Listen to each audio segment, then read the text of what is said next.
All right, we got some gear in the house today. Another unboxing. I think this is gonna be some sort of audio. It's gonna be awesome.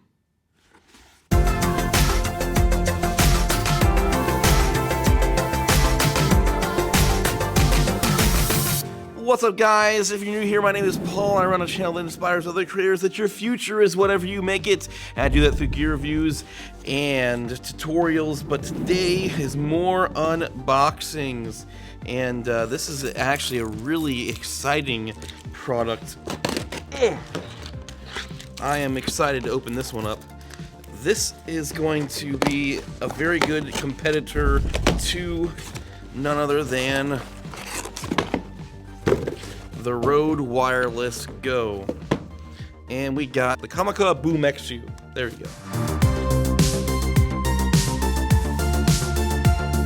What comes in the box? Because everybody's got to know what they're buying. And I know that this kit comes with, whoa, look at that. A nice little bag. I love when companies just go a little bit above and beyond and include a nice little bag. What comes in the bag? All right.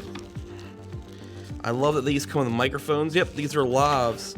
So there's one lav, two lav, and little foamy thingies.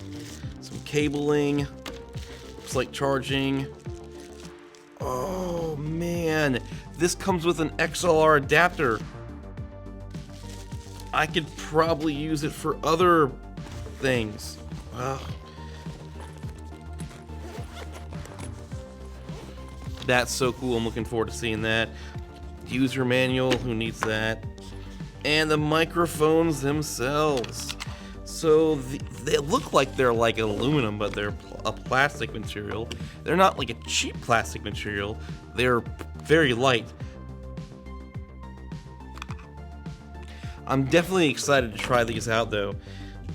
The main receiver has like an LCD screen, and you got this like flip up antenna, and both of these like microphones, they have the microphone built in. The cool thing about this is it does have a headphone in, so if your camera doesn't have a headphone in, you can monitor your audio through these.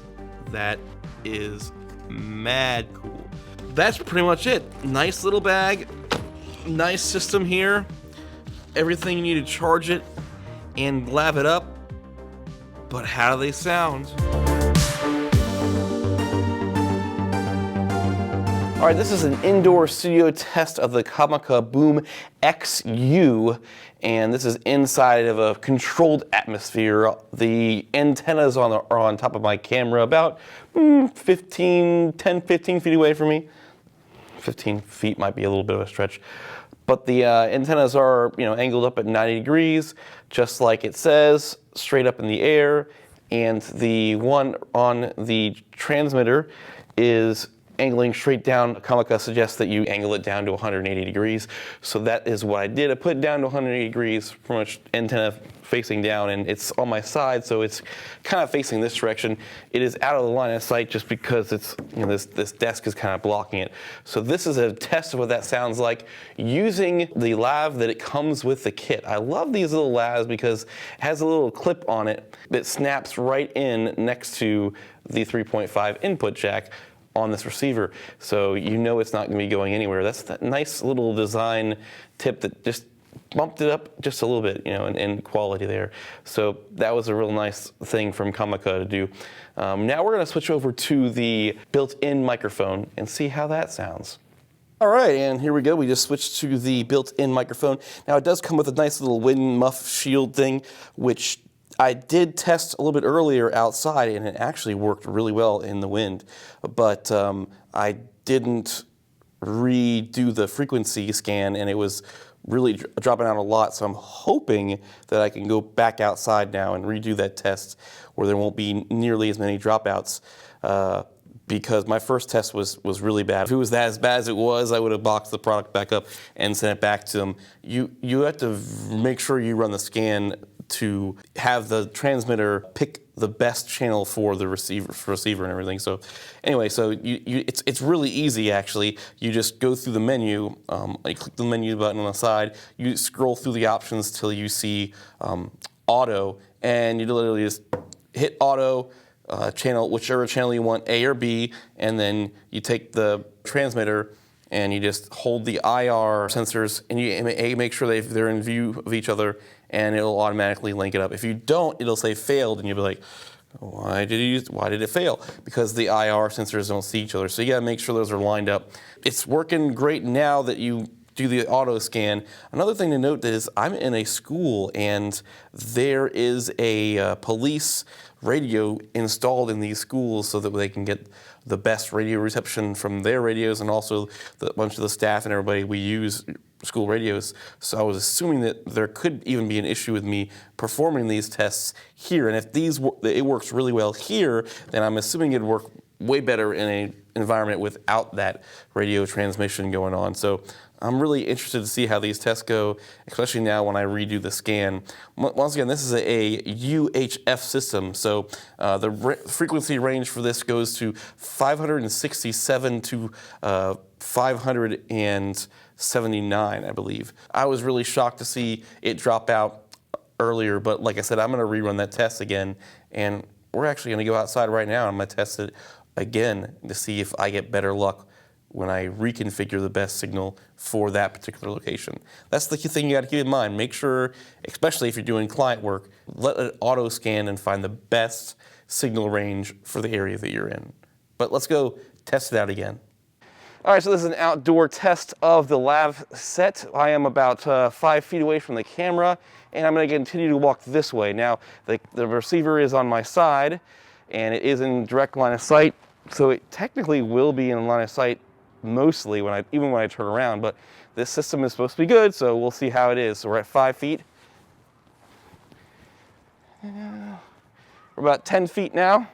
So let's see, test 1, 2, test, test, test. Can you hear me right now? Test 1, 2, test, test, test. And we're gonna continue walking. This is 15 feet. We're 20 feet away. Test, test, test, test, 1, 2, test, test. This is 30 feet away right here. So test, test, test. We're getting pretty far. Test, 1, 2, test, test. This is about 50 feet away.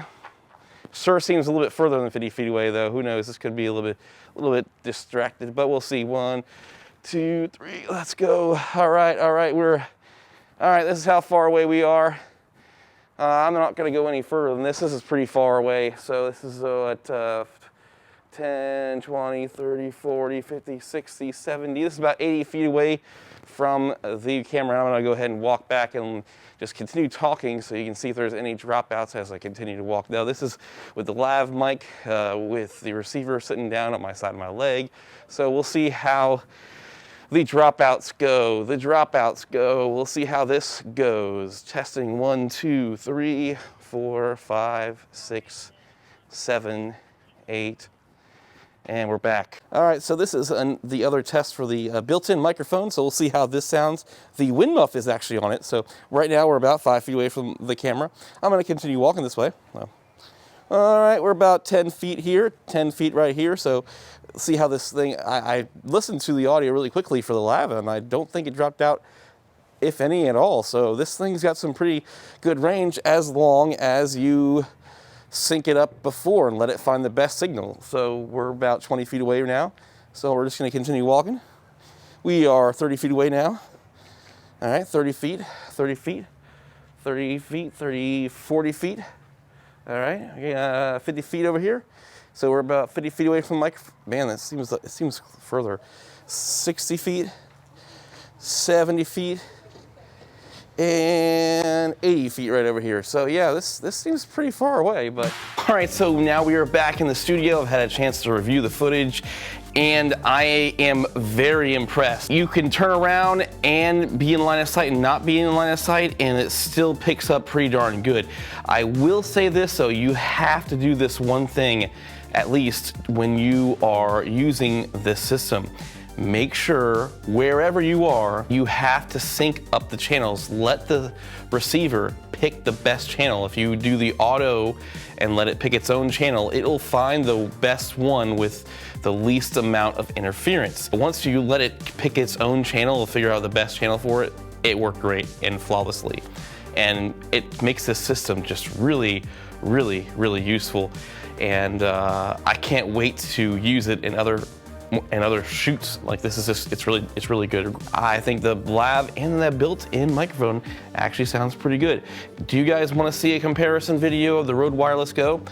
Well, hit me up in the comments below. Let me know, because I have the Rode Wireless Go, and I'm very tempted to do a review comparing this to the Rode Wireless Go with the lav microphone. This lav plugged into the Rode Wireless Go as well, just so we can really do a good A/B and just say, hey, let's see what they sound like, even with the same configurations, just the system itself. I've been pretty happy with the sound quality out of this Comica system. It actually sounds pretty good.